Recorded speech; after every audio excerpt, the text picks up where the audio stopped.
أما بعد فأعوذ بالله من الشيطان الرجيم بسم الله الرحمن الرحيم يا أيها الذين آمنوا اتقوا الله وكونوا مع الصادقين صدق الله العظيم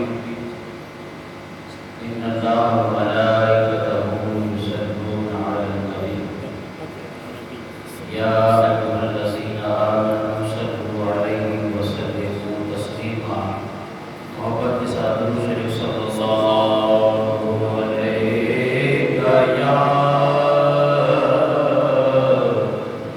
یا رسول اللہ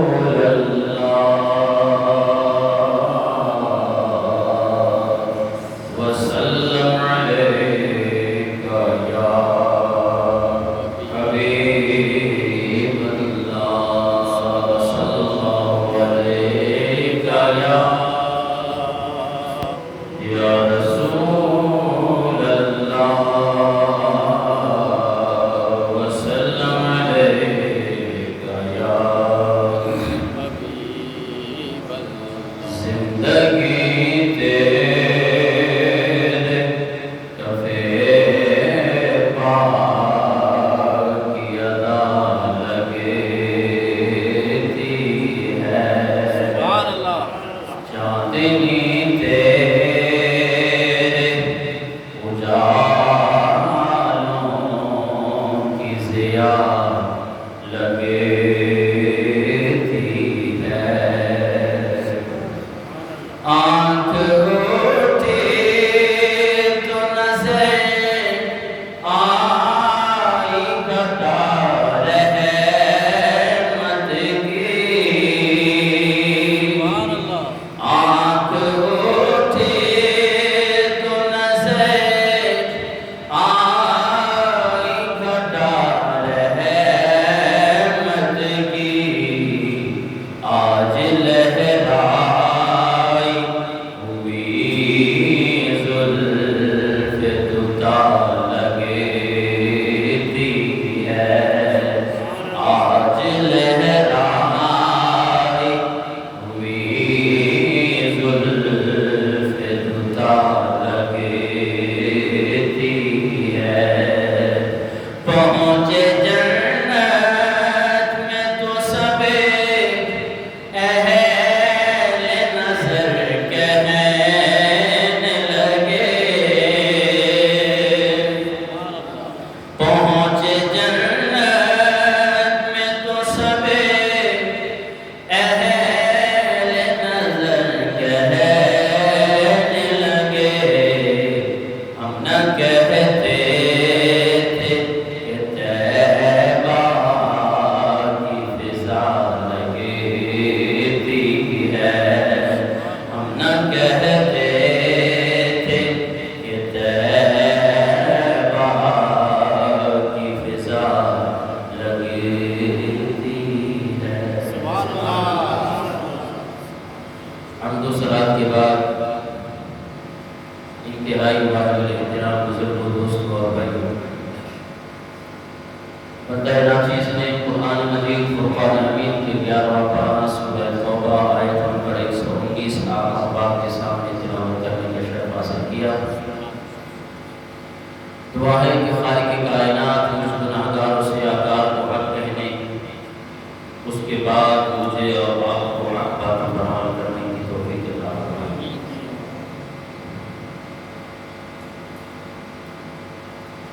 گزشتہ جمعہ المبارک میں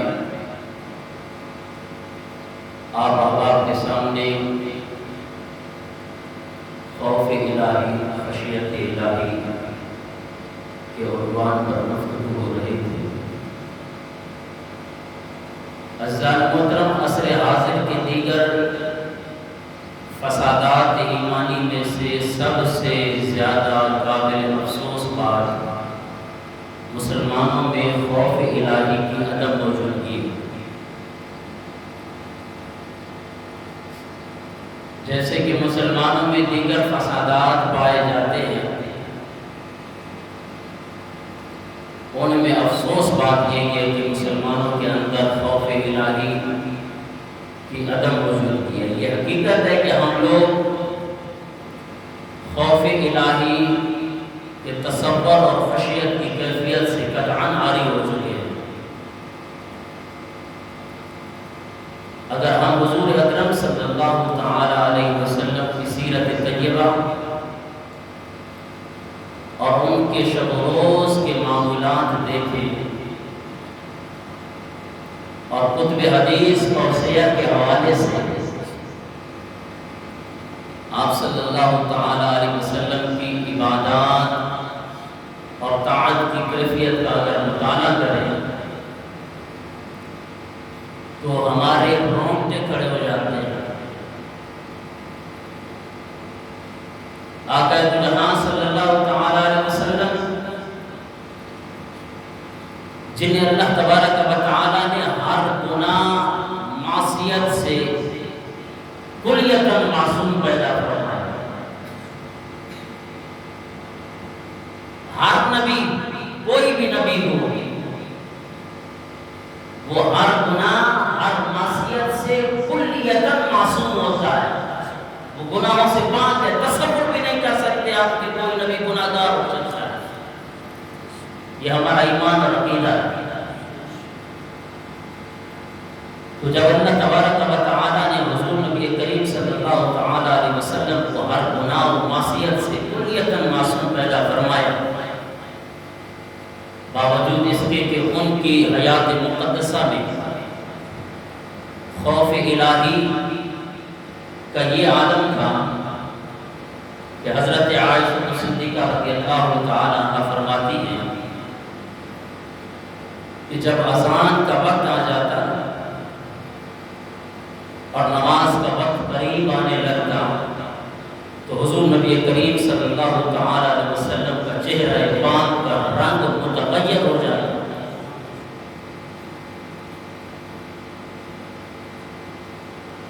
اور آپ سہم جاتے تھے۔ جیسے ہی آسان ملتی، آج مسلمانوں کی کیفیت دیکھیے، آزان مل رہی ہے، نہ آزان دینے والے کو کوئی آزان کی اہمیت کا پتہ ہے اور سننے والوں کو تو اللہ ہی آپ رہا۔ جب مؤذن آزان دے رہا ہوتا ہے، ہماری مائیں بہنوں کی ٹی ویاں کھلی ہوئی ہیں، گانے سن رہے ہیں، لوگ آپس میں بات کر رہے ہیں، باعث مباحثہ میں لگے ہوئے ہیں، ادھر سے رب کی کبریائی بیان ہوتی ہے، اللہ اکبر، اللہ اکبر، اللہ سب سے بڑا ہے، مسلمان گانے سن رہا ہے، مسلمان اپنی دنیاوی گفتگو میں محو ہے، آزان سن کر اس کا جواب دینا واجب ہے۔ بزرگ کہتے ہیں، بزرگان دین کا فرمان ہے کہ جو آزان کے درمیان آپس میں گفتگو کرتا ہے، ہو سکتا ہے کہ وہ بیمان ہو کر مرے۔ تو اس لیے احتیاط کریں، جب آزان مل رہی ہو، میرے آقا نے فرمایا جیسے مؤذن کہہ رہا ہے اسی طرح کہتے جاؤ، اس کا جواب دیتے جاؤ، بجائے اس کے کہ آپ دنیاوی گفتگو میں محو ہوں اور جناب والا آپس کے جھگڑوں میں یا پھر کوئی گانے وغیرہ سن رہے ہیں۔ جب آزان ہو رہی ہو، بس شریعت کا تو یہی حکم ہے کہ جب آپ قرآن پڑھ رہے ہو تو قرآن بھی بند کر دیں، آزان بڑی توجہ سے سنیں۔ تو ہم عائشہ صدیقہ رضی اللہ تعالیٰ عنہ فرماتی، جب آزان کا وقت ہوتا اور نماز کا وقت قریب آنے لگتا تو حضور نبی کریم صلی اللہ تعالیٰ علیہ وسلم کا چہرہ مبارک متغیر ہو جاتا، آپ سہم جاتے، آپ پر خشیت الہی کا اور خشیت کا عالم طاری ہو جاتا، اور جب نماز کی حالت میں داخل ہوتے تو اس وقت تک ان کی یہ کیفیت جاری رہتی کہ جیسے آپ صلی اللہ تعالی علیہ وسلم کا کسی دنیا والے کے ساتھ کوئی تعلق بھی نہیں۔ اذان کے ملنے سے نماز کے وقت تک حضور نبی کریم صلی اللہ تعالی علیہ وسلم کی ایسی کیفیت ہوتی ہے، ایسی خشیت طاری ہو جاتی ہے آپ پر، آپ کا چہرہ مبارک کا رنگ متغیر ہو جاتا ہے۔ اور مسلمانوں کے خوف کا عالم آپ دیکھیں، اور اسی طرح صحیح بخاری شریف کی حدیث مبارکہ ہے، اللہ اکبر کبیرہ، اور اما عائشہ صدیقہ رضی اللہ تعالیٰ عنہ فرماتی ہیں کہ حضور نبی کریم صلی اللہ تعالیٰ علیہ وسلم کا رنگ تو متغیر ہو جاتا اور یوں لگتا کہ حضور نبی کریم صلی اللہ تعالیٰ علیہ وسلم کسی کو پہچانتے بھی نہیں، آپ پر خوف خدا خشیت الہی کا یہ عالم ہو جاتا۔ اور روایات میں آتا ہے کہ میرے آقا یاد الہی میں خشیت الہی میں اتنا روتے کہ ہچکیاں بن جاتی تھیں۔ اور صحیح بخاری شریف میں ہے کہ ایک صحابی رسول صلی اللہ تعالی علیہ وسلم سے روایت ہے، آپ فرماتے ہیں کہ ایک دن میں حضور نبی کریم صلی اللہ تعالی علیہ وسلم کی زیارت کے لیے حضور نبی کریم صلی اللہ تعالی علیہ وسلم کی بارگاہ میں جب حاضر ہوا، کیا دیکھا کہ حضور نبی کریم صلی اللہ تعالی علیہ وسلم نماز میں مصروف۔ یہ صحابی رسول بخاری شریف کی حدیث مبارکہ ہے۔ حضور نبی کریم صلی اللہ تعالی علیہ وسلم نماز کی حالت میں، اس صحابی رسول فرماتے ہیں کہ حضور نبی کریم صلی اللہ تعالی علیہ وسلم اس قدر آہ و فغاں کر رہے تھے، اس قدر آہ و زاری حضور نبی کریم صلی اللہ تعالی علیہ وسلم فرما رہے تھے کہ آپ کے سینہ مبارک سے ایسی آوازیں سنائی دے رہی تھی جس طرح ایک ہنڈیا کے اوپر ابلنے کی آوازیں آتی ہیں۔ یہ کیفیت حضور نبی کریم صلی اللہ تعالی علیہ وسلم پر طاری ہو جانا، رب کی یاد میں اتنا رو رو کہ حضور نبی کریم صلی اللہ تعالی علیہ وسلم کا گریہ وزاری کرنا، یہ امت کے لیے ایک سبق ہے۔ ایک نبی جو کلیتاً گناہوں سے معصوم ہوتا ہے، ہر گناہ سے پاک ہوتا ہے، لیکن خالق کائنات کی بارگاہ میں وہ نبی زار و قطار کیوں رو رہا ہے؟ اپنے امتیوں کو سبق دینے کے لیے کہ تم تھوڑے سے عمل کر کے ان عمل پر اترانا نہیں ہے۔ آج حاجی حج کر کے جناب والا وہ بھی کہتا ہے کہ میں نے اپنے گناہ معاف کرا دیے ہیں۔ آپ کو پتا نہیں ہے کہ ایسی بارگاہ میں آپ کو حاضر ہونا ہے جہاں پہ آپ کو ہر چیز کا حساب اور کتاب دینا ہے۔ تو یہ خوف الہی، خشیت الہی، یہ انسان اور مومن مسلمان کے دل میں ہر وقت ہونی چاہیے۔ جس طرح کہ گزشتہ جمعے میں میں نے آپ احباب کے سامنے آیات بینات پڑھ کر آپ کو بتایا کہ جا بجا اللہ تبارک و تعالی نے مومنوں کو اپنے آپ سے ڈرنے کا، اپنا خوف دلانے کا حکم ارشاد کرتا ہے۔ اور اسی طرح آپ جب ہم حضور نبی کریم صلی اللہ تعالی علیہ وسلم کی سیرت اور صحابہ کرام کی سیرت کو پڑھتے ہیں، میں نے بتایا کہ خشیت الہی کی وجہ سے جب ان کے احوال ہم کتابوں کے اندر پڑھتے ہیں تو رونگٹے کھڑے ہو جاتے ہیں کہ ہم کہاں اور وہ ہستیاں کہاں۔ آج 5 وقت کا نمازی وہ بھی پتہ نہیں اپنے آپ کو کیا سمجھنے لگ جاتا ہے۔ اللہ اکبر کبیرہ۔ جب انبیاء کرام کے حیات طیبہ کا مطالعہ کرتے ہیں، آئیے حضرت یحییٰ علیہ السلام اللہ تبارک و تعالیٰ کے برگزیدہ نبی اور رسول ہیں۔ آپ کا بچپن ہے، چھوٹی عمر کے، اور اپنی حیات مطہرہ کے اندر بالکل ابتدائی حصے میں جب آپ ابھی معصوم بچے تھے، پہاڑوں اور جنگلوں کی طرف نکل جاتے ہیں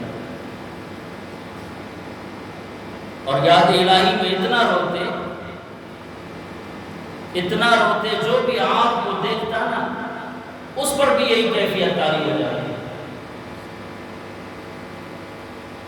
اور ہمیشہ یاد الہی میں رویا کرتے رویا کرتے رویا کرتے. ایک مرتبہ کا واقعہ ہے، بچپن ہے، آپ چھوٹی عمر ہے، نابالغ بچہ، اس کو رب کا خوف، اور نبی تو ویسے ہی گناہ سے معصوم ہوتا ہے. یحییٰ علیہ السلام کا بچپن کا واقعہ ہے کہ آپ روتے روتے اللہ تبارک و تعالیٰ کی یاد میں، خشیت الہی میں پہاڑوں اور جنگلوں کی طرف چلے گئے.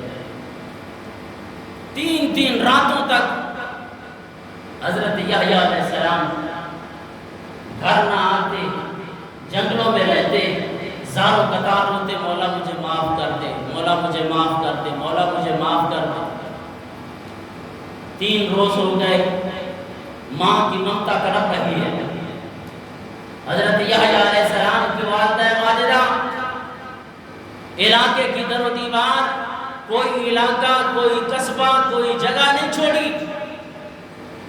چلتے چلتے رات کی تنہائی ہے، اچانک کسی جنگل کے اندر نگاہ پڑی تو یحییٰ علیہ السلام سجدے کی حالت میں رو رہے ہیں. قریب آئی، حضرت یحییٰ علیہ السلام نے قدموں کی آہٹ کو محسوس کر کے، سن کے آپ اٹھے، اپنا سر مبارک سجدے سے اٹھایا. کیفیت کا عالم طاری ہے. جب بندے پر کوئی خوف کا عالم طاری ہو نا، اسے یہ محسوس نہیں ہوتا کہ سامنے والا کون ہے. ہم نہ رب کی عبادت میں ہمیں نہ رب کا خوف ہے، نہ دنیاوی معاملات میں رب کا کوئی خوف ہے، نہ جناب والا اپنے رشتہ داریوں کے اندر کوئی رب کا خوف ہے. میں نے پچھلے جمعہ بھی کہا کہ ہماری یہ زبانی اور لفاظی ہے کہ ہم رب سے ڈرتے ہیں. آج جو رب سے ڈر کر گئے ہیں انہیں اللہ تبارک و تعالیٰ نے مقام کتنا عطا کیا ہے. یہ نبی ہے، گناہوں سے پاک ہے. میں نے کہا نا کہ حج کر کے آپ کہتے میں بڑا حاجی بن گیا ہوں. آؤ دیکھو گناہوں سے معصوم ہے، اب تک تو بچپن ہے، زار و قطار رو رہا ہے. جب قدموں کی آہٹ سنی نا، آنکھیں بند ہے، محسوس کیا کہ ملک الموت پہنچ گئے.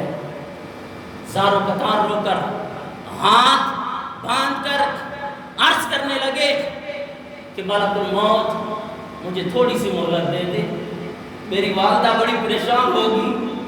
3 راتوں سے میں نے اپنی ماں کو نہیں دیکھا، لگتا ہے میری موت کا وقت آ گیا ہے.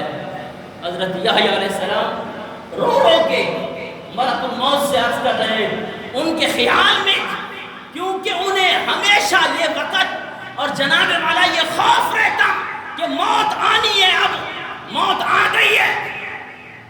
لیکن مسلمانوں کا عالم دیکھیں، بڑے سے بڑا ظلم کرتے ہوئے، بڑے سے بڑا گناہ کرتے ہوئے انہیں رب کا خوف نہیں ہے.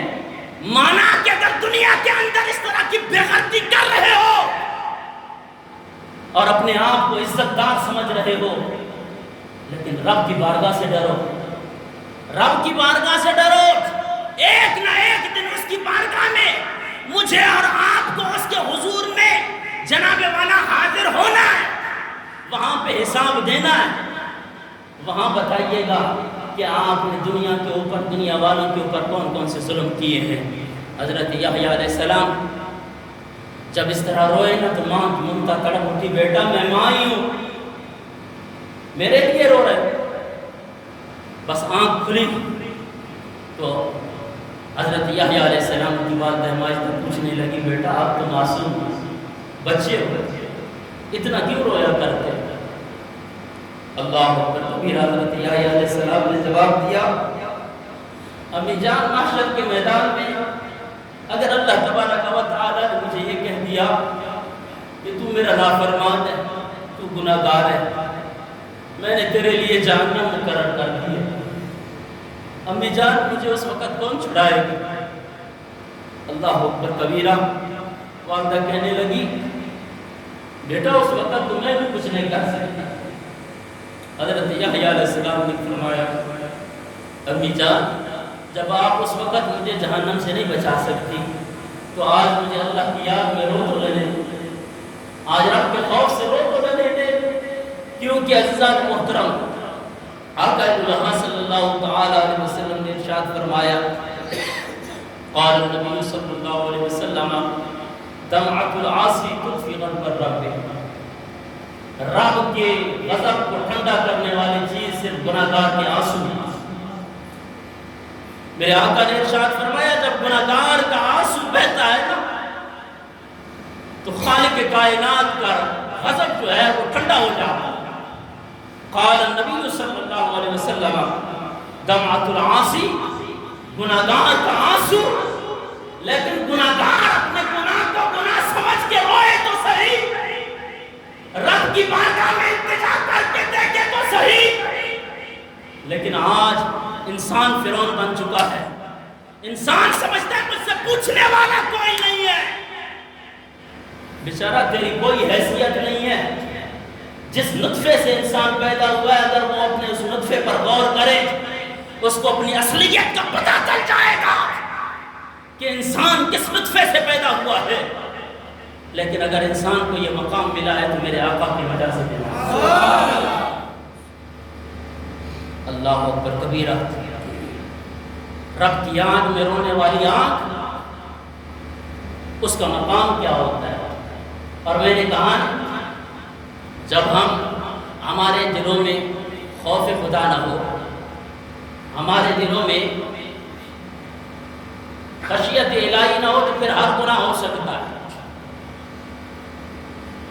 اللہ اکبر کبیرہ، تو خالق کائنات نے بارہا قرآن پاک میں یہ ارشاد فرمایا ہے کہ مجھ سے ڈرا کرو، مجھ سے ڈرو ہر معاملے میں، ہر معاملے میں، دین کا معاملہ ہو، دنیا کا کوئی معاملہ ہو، جس دل کے اندر خوف خدا نہیں ہے وہ دل تو کسی کام کا بھی نہیں۔ اور حضور نبی کریم صلی اللہ تعالی علیہ وسلم نے ارشاد فرمایا، قال النبی صلی اللہ علیہ وسلم لا یلج النار احد بکا من خشیت اللہ حتی یعود اللبن فی الدرع۔ میرے آقا نے ارشاد فرمایا کہ جہنم کی آگ اس شخص تک بالکل نہیں پہنچ سکتی جو اللہ تبارک و تعالیٰ کی بارگاہ میں ہمیشہ رویا کرتا ہے، سبحان اللہ، اللہ کے خوف سے جو ہمیشہ رویا کرتا ہے، پھر اللہ تبارک و تعالیٰ اسے مقام بھی یہی عطا فرماتا ہے۔ عزیزان محترم، ہم سیرت نبی صلی اللہ تعالی وسلم اٹھا کر دیکھیں، صحابہ کی سیرت اٹھا کر دیکھیں، اسلاف کی سیرت کو اٹھا کر دیکھیں، اسلاف کے واقعات اٹھا کر دیکھیں، تو یقین جانے خدا کی قسم جسم کے رونگٹے کھڑے ہو جاتے ہیں۔ اب کتنے بڑے اللہ کے ولی گزرے ہیں، وہ کیا کہنے لگے، وہ یہ کہتے ہیں کہ جے میں بے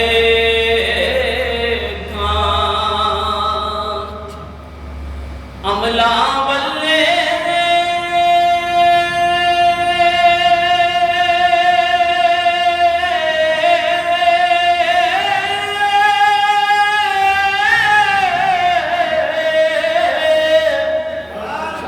تے کچھ نہیں ہو میرے پلے،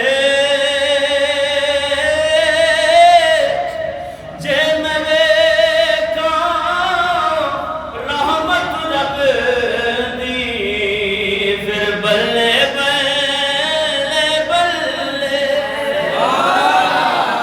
عدل کرے تے تھر تھر کمبے،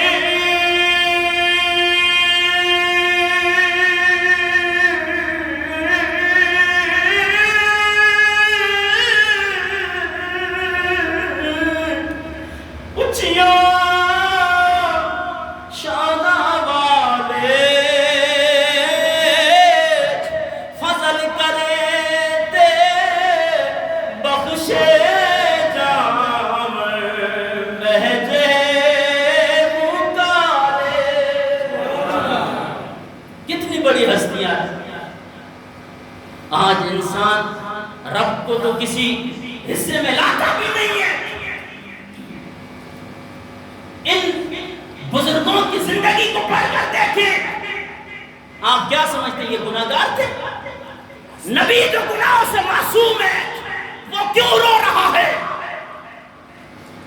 اور انسان سینہ تان کے کہتا ہے کہ جی میں یہ کہہ رہا ہوں اور یہ کہہ رہا ہوں۔ اللہ اکبر۔ آؤ اسرار الاولیاء کے اندر حضرت بابا فرید گنج شکر رحمت اللہ تعالی علیہ ایک شب گزار متقی پرہیزگار جو ساری زندگی رب کی بارگاہ میں عبادت کرتا ہے، اس کا ایک واقعہ نقل فرماتے ہیں کہ وہ ہمیشہ یاد الہی میں، خشیت الہی میں اتنا روتے کہ ان کی جسم کی حالت یہ ہو گئی کہ وہ ایک خشک سوکھی ہوئی ایک لکڑی کی مانند ہو گئی۔ عبادت کا یہ حالت کہاں، یہ نہیں کہ آج ہم سے 5 وقت کی نماز نہیں پڑھی جاتی، دعوے ہمارے تو بس اس سے بھی زیادہ ہے، مجھ جیسا کوئی پرہیزگار اور متقی ہے ہی نہیں، بس جو میں کہہ رہا ہوں تو وہی ہے۔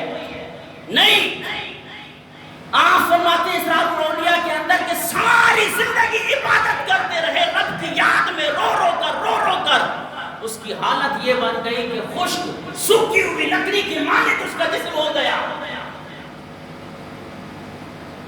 جب موت کا عالم قریب ہوا نا، عبادت کا یہ عالم کہ سارا دن روزے کی حالت میں اور رات کے وقت رسی اوپر لٹکا کے اپنے گلے میں ڈال دیتے، ساری رات سارا قطار روتے، مولا اس کائنات کے اندر مجھ سے بڑا گناہگار کوئی نہیں، مجھ سے بڑا نافرمان کوئی نہیں ہے، مولا حشر کے میدان میں مجھے لوگوں کے سامنے رسوا نہ کرنا۔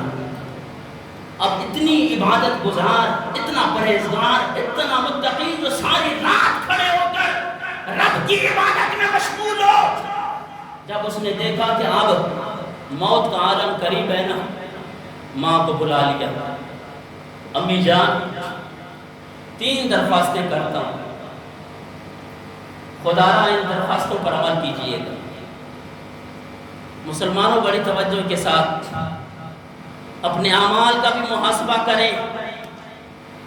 ہم جمعہ نماز پڑھنے والے، ہمارے اعمال کا کیا عالم ہے، اور یہ ہمارے اسلاف، ہمارے بزرگ کیا لکھ رہے ہیں کہ ایسا پرہیزگار اور متقی اور اس کی حالت اور اس کا خشیت عالم کا جو ہے، خشیت الہی کا عالم یہ ہے۔ ماں کو قریب بلایا، امی جان لگتا ہے موت قریب ہے، مرنے والا ہوں، میری 3 درخواستیں ہیں، میری 3 وصیتیں ہیں، اس پر اگر عمل کر دیں تو آپ کا احسان ہوگا۔ ماں رو کے بچے کو عزیزان محترم تھپکیہ دیتی ہے، بیٹا اب تیری جوانی ہے، بول میں تیری وصیتیں پورے کر دوں گی۔ اللہ اکبر کبیرہ۔ نوجوانوں، بوڑھو، آپ اندازہ لگائیں اتنی عبادت کرنے والا مرد کلندر ماں کو نصیحت کیا کرتا ہے، وصیت کیا کرتا ہے؟ امی جان میری پہلی درخواست یہ ہے کہ جب میں مرنے لگ جاؤں، میری جان قفس انصری سے پرواز کر جائے، پہلا کام یہ کرنا کہ میرے گلے کے اندر رسی ڈال لینا اور گھر کے چاروں دونوں کی طرف مجھے گھسیٹ کے یہ آواز لگانی ہے کہ جو اللہ کا نافرمان ہوتا ہے اس کی حالت یہی ہوتی ہے، جو اللہ کا نافرمان ہے، جو اللہ سے بھاگا ہوا ہے، اللہ کی بارگاہ سے بھاگا ہوا ہے، اس کا انجام یہ ہوتا ہے۔ امی جان میری پہلی وصیت یہی ہے کہ میرے مرنے کے بعد میرے گلے میں رسی ڈال کے گھر کے چاروں کونوں کی طرف گھسیٹ کے یہ آواز بلند کرنی ہے کہ جو گناہگار ہوتا ہے اس کی حالت یہ ہوتی ہے۔ اور دوسری وصیت میری یہ ہے، ابھی جان جب میں فوت ہو جاؤں تو میرا جنازہ رات کے وقت اٹھانا، کہیں میرے گناہوں کے سبب لوگ یہ نہ کہیں کہ یہ گناہگار کا جنازہ جا رہا ہے، ایک رب کے نافرمان کا جنازہ جا رہا ہے۔ میری یہی نصیحت ہے اور تیسری اور آخری درخواست میری آپ سے یہ ہے، امی جان جب میں مر جاؤں، جب مجھے دفنا کے سب لوگ چلے جائیں، خدا نہ آپ میرے سرانے کے قریب ٹھہر جائیں، ہو سکتا ہے کہ خالق کائنات آپ کے قدموں کے صدقے میں میری بخشش کروا دے۔ عزیزان محترم، وہ مائیں، وہ بیٹے جنہوں نے ساری زندگی اللہ تبارک و تعالیٰ کو یاد کیا، آج ہمارے تو پلڑے میں کوئی عمل بھی نہیں، ساری زندگی ہماری غفلتوں میں، ساری زندگی ہماری گناہ کرتے ہوئے، ساری زندگی ہمیں جھوٹ بولتے ہوئے گزر گئی، لیکن رب کا خوف پھر بھی نہ آیا۔ وہ مرد کلندر کہ جس نے ساری زندگی اللہ کی یاد میں رو رو کے گزاری، اور آخر میں وصیت بھی یہ کر رہا ہے کہ امی جان میری تیسری اور آخری وصیت یہی ہے کہ آپ پھر ہی رہنا، جس وقت منکر نکیر آ جائیں گے، جب مجھے عذاب دینے کے لیے رب کے فرشتے آ جائیں گے، ہو سکتا ہے کہ خالق کائنات آپ کے قدموں کے صدقے میں میری بخشش کر دے۔ میں بڑا گناہگار ہوں، دنیا میں جتنے بھی گناہگار ہیں وہ مجھ سے کم ہے، میں سب سے پاپی اور بڑا گناہگار ہوں۔ اللہ اکبر کبیرہ۔ یہ متقی اور پرہیزگار اور عبادت گزار اپنی والدہ کو یہ وصیتیں کرتا کرتا ان کی جان قفس انسری سے پرواز کر گئی۔ اب یہ بھی فوت ہو گیا۔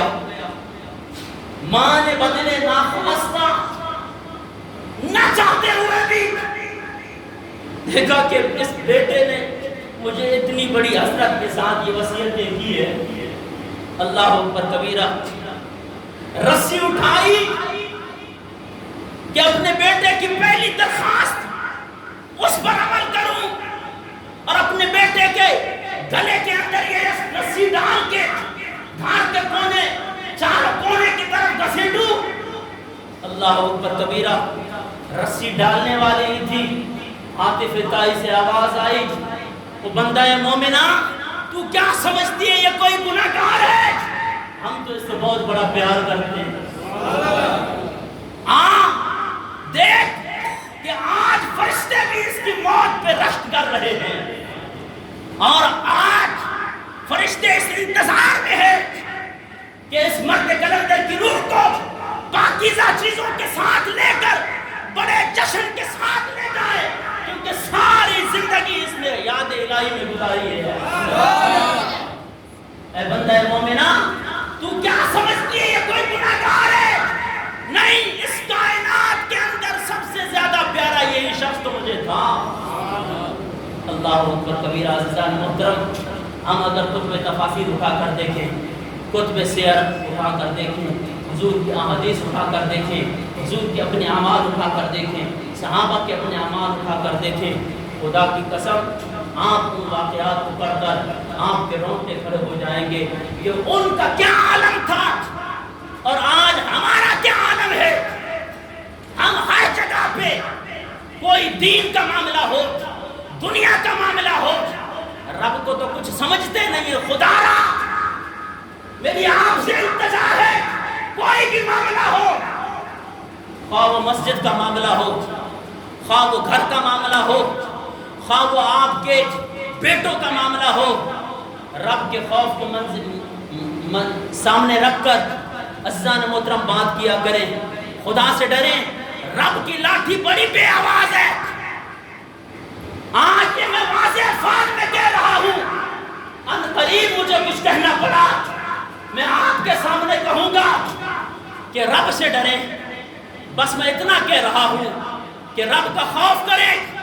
یہاں سیاست نہیں چلتی ہے، رب کے معاملات میں، دین کے معاملات میں خدا کی قسم کوئی سیاست نہیں چلتی ہے۔ اگر اس کے اندر بھی آپ نے مسجدوں کو غیر آباد کیا تو پھر دیکھیے گا کہ اللہ تبارک و تعالیٰ آپ لوگوں کے ساتھ کیا معاملہ کرتا ہے۔ دعا ہے کہ خالق کائنات ہمیں حضور نبی کریم صلی اللہ تعالی وسلم کی سیرت پر عمل کرنے کی توفیق عطا فرمائے۔ وما علیہ الا البلاغ۔